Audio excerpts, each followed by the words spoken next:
बीडच्या वडवणी तालुक्यातील हरिश्चंद्र पिंपरी येथील जिल्हा परिषदेच्या शाळेची दुरावस्था झाली असून जीव मुठीत धरून विद्यार्थ्यांना शाळेत ज्ञानजनार्दनांचे धडे घ्यावे लागत आहेत। त्यामुळे विद्यार्थ्यांना शाळेत पाठवताना पालक देखील विचार करत आहेत। शाळेची दुरुस्ती व्हावी यासाठी पालकांसह शिक्षकांनी देखील प्रशासनाकडे पाठपुरावा केला आहे, मात्र अद्यापही हा प्रश्न जैसे थे वैसाच आहे। पावसाळ्यात ही परिस्थिती अधिक बिकट होते।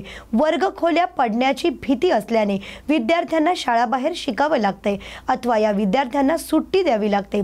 प्रशासनाने याकडे लक्ष द्यावे अशी मागणी पालक करत आहेत।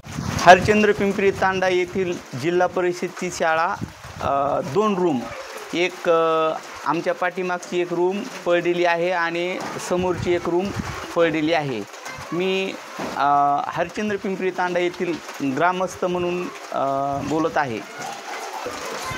माझं नाव सुंदर धोंडीराम राठोड। आमची एक विनंती प्रशासनाला की लहान मुलं या शाळेत शिकत असून प्रशासनाने आमच्या मागणीकडे इथून मागे दुर्लक्ष केलेले आहे।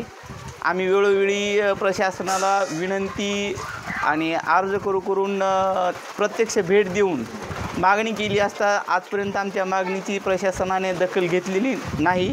म्हणून आमची एक विनंती आहे की ज्या शाळेमध्ये गरीब ऊसतोड मजुराचे मुलं शिक्षण घेतात त्या शाळेला आणि त्या ठिकाणी त्या शाळेला व्यवस्थित बांधकाम करून देण्यात यावी ही आमची प्रशासनाला विनंती आहे। आम्ही गेल्या वर्षी BO कार्यालय, जिल्हा परिषद, शिवसाहेब यांना आपण तसं शिक्षण अधिकारी यांना आपण निवेदन दिले, लेखी निवेदन, आणि आपण यावर्षीसुद्धा त्याचा पाठपुरावा केलेला आहे। 2 वर्ग खोल्या पूर्णपणे पडल्यात आणि 1 वर्ग खोली पडण्याच्या स्थितीत आहे। आपल्याकडं सध्या 32 पटसंख्या आहे हजेरी पटावर आणि दुसरे मुलं पण येतात आपल्याकडे। आमची अशी मागणी आहे की आम्हाला कमीत कमी 2 वर्ग खोल्या शासनाने तात्काळ मंजूर करून बांधकाम करून द्यावं। या शाळेच्या वर्ग खोल्या 2 पडलेल्या आहेत, तर आम्ही वेळोवेळी प्रशासनाला मागणी करूनसुद्धा आमची प्रशासनाने दखल घेतली नाही। तर आता सध्या जे विद्यार्थी वर्ग खोल्यामध्ये बसतात तर त्यांच्या जीवाला जर धोका झाला तर याला प्रशासन जबाबदार राहणार। पडलेली पोरं आम्ही बाहेर बसितो, समजा पाऊस चालू असल्यावर, तर ह्याला जीवितहानी काय झाली तर प्रशासन जबाबदार राहील। कुणाची जीवितहानी झाली पोरांची ह्याला लोकप्रतिनिधी जबाबदार राहील। रविवार त्यांना सांगितलं, सरपंचांना निवेदन दिलं होतं, पत्रव्यवहार सगळे केलेले आहेत। काय आम्हाला 2 वर्षापासून कायच पाठपुरावा भेटला नाही त्यांचा। पंढरपुरात भीमा आणि नीरा नदीच्या खोऱ्यात झालेल्या दमदार पावसामुळे चंद्रभागेच्या पाणी पातळीमध्ये मोठी वाढ झाली आहे। सुमारे 60,000 क्युसेस इतका विसर्ग वीर आणि उजनी धरणाच्या विसर्गामुळे येत आहे।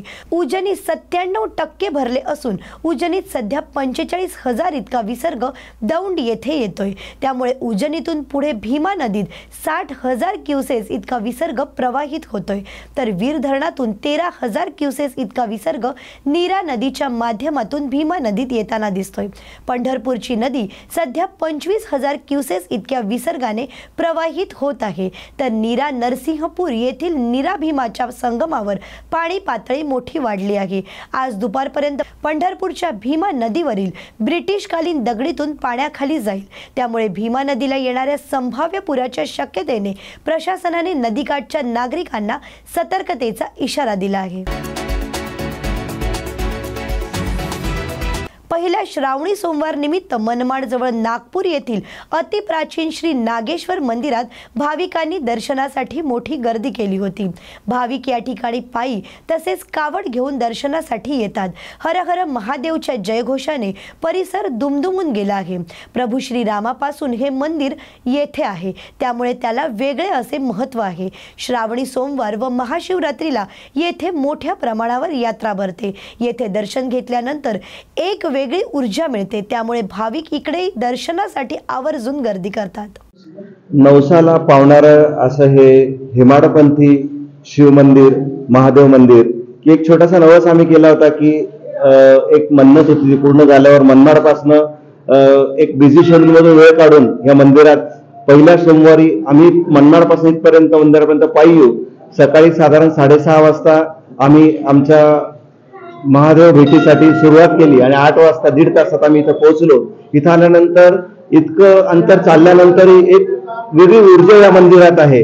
या मंदिराचं जे काही एक वलय आहे त्या वलयाने इतकं सुंदर वाटतंय आणि हे जे वातावरण आहे शिवमय भक्तिमय वातावरणामध्ये श्री शिवाय नमस्तुभ्यम, श्री शिवाय नमस्तुभ्यम, ओम नमः शिवाय. हे अतिप्राचीन असं नागपूर मनमाड पासून 4 किलोमीटर अंतरावर अतिप्राचीन हे महादेवाचं मंदिर आहे. इथं लोक अतिशय पंचक्रोशीतील अतिशय मनोभावे या ठिकाणी येऊन पूजा करत असतात आणि या परिसरात चांगला पाऊस झाल्यामुळं लोक पण शेतकरी पण एकदम समाधानी आहे आणि इथं येऊन आपलं अतिप्राचीन पहिला सोमवार असल्यामुळं अतिशय गर्दी या ठिकाणी झालेली आहे आणि लोकही आपले मनोभावे या ठिकाणी पूजा करत आहेत. सर्व पाऊस चांगला झाल्यामुळं सर्व भाविक भक्तांमध्ये एक आनंद व्यक्त होत आहे. म्हणून या ठिकाणी येऊन आपले मनोभावे पूजा करून आपल्या मनातील काही भावना असतील समाधानी होण्यासाठी लोक या ठिकाणी सर्व पूजा अर्चना करत आहेत. पहिल्या श्रावणी सोमवार निमित्त शहरासह जिल्ह्यातील विविध शिवमंदिरात भाविकांनी दर्शनासाठी गर्दी केली. बुलढाणा तालुक्यातील कोलवड येथील शिवकालीन हेमाडपंथी महादेव मंदिर आहे. त्याचा 1962 मध्ये जीर्णोद्धार करण्यात आला होता. हे मंदिर पैनगंगा आणि वखारी नदीच्या तीरावर वसलेले आहे. या शिवमंदिरात महाशिवरात्र निमित्त 3 दिवस मोठी यात्रा भरते. श्रावण महिन्यात दर सोमवारी भक्तांची मोठी दर्शनासाठी गर्दी करत असतात. महादेव मंदिरात दर्शनासाठी सकाळपासूनच भाविकांनी गर्दी केल्याचे दिसून येते. पहिल्या श्रावणी सोमवार निमित्त शिवमंदिरात बम बम भोलेचा जयघोषात भाविकांनी दर्शन घेतले. श्रावणातला आज पहिला सोमवार. आज अनेक ठिकाणी शिवभक्त कावड यात्रा काढतात.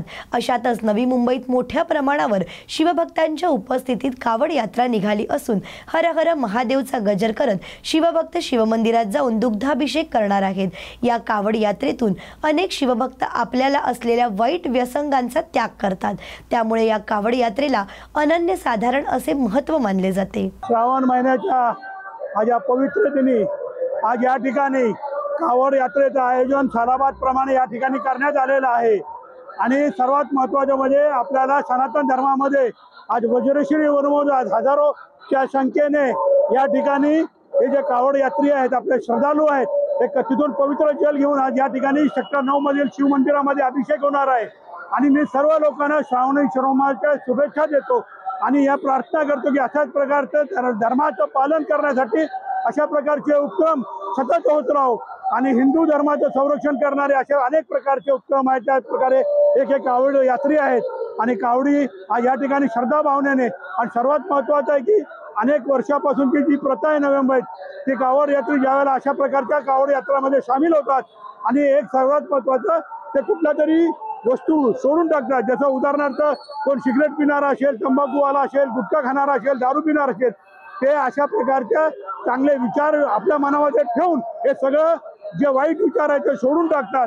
हे सर्वात मोठी एक देणगी आहे. या शासनाच्या माध्यमातून केंद्र शासन अनेक उपक्रम राबवत असते परंतु मी सर्व कावड यात्रीच्या मनापासून नवी मुंबईमध्ये खासकर वाशीमध्ये स्वागत करतो आणि त्यांच्या मनापासून आभार मानतो. धन्यवाद.